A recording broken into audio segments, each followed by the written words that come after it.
解说两句，我含你做参考。解说，解文说义。好朋友，咱咧听卢柳仙咧念歌，内底讲吼，世界经历多千千，几年中间都变迁。啊，若会当解约来彰显，一日无事小新鲜。有影哦，有影世间的经历多千千哦，几年中间经历会变迁，时势会转变，毋是袂。毋则有迄个俗语话咧讲，讲一时风使一时船，一时寒用一时运。对，你若透南风，你就要顺南风；透东风，你就要顺风势。你毋通讲要正风行，啊，若无这只船，驶到会足忝头的。当然后壁佫一句俗语话讲，一时寒用一时运，这古早话。即马吼。总统换人，银票无改啦。不过咱嘛知讲清朝时代，嘉庆君上任，嘉庆通宝，这铜钱啊就印出来。光绪君上任，换印光绪通宝，安尼叫做一时寒用一时运。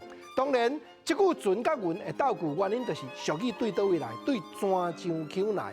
你若以漳州腔，运就讲银啊，安尼就无斗句啊。过来第二句，共款的表明讲一时寒用一时运，就是讲到迄个时压迄个期，无共款的时势，咱爱用无共款的期出来压。你甲想啦，上界出名台湾历史上一个压期的，就是新庄的陈化成。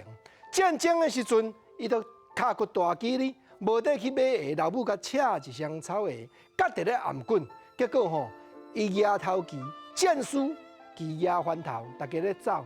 走到后壁对兵咧掠的时阵，陈化成煞雄发觉讲夹伫颔棍这箱草鞋无去啊，但吼毋知落伫底，共款这去野咧，翻头佫冲啊，去到前镇要找伊迄箱鞋啦，冲去到前镇的时阵，后壁看到讲伊骑行，所有的战士对咧行，这局煞太赢啦，安尼吼做到迄个时野迄个期，有当着啊成功。无意中造成，英雄无意中创造的，当然这是俏谈民间的故事啦。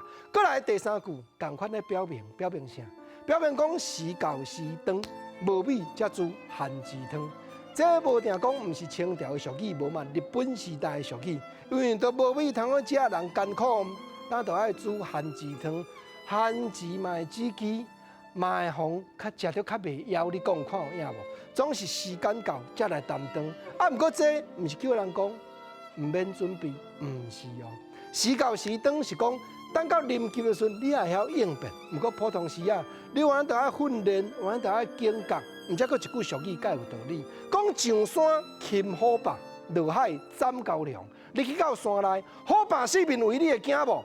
那普通时啊有咧练，身体有咧操，咱就袂惊。都在条上山擒虎豹，啊，落去啊海底，真正伫咧海底，虽然无高粱，无嘛有迄个食人鱼，你若学会晓受的时阵，当然你就袂操烦，就袂烦恼。安尼叫做有准备，配合讲临急应变，代志就真正有法度解决啊。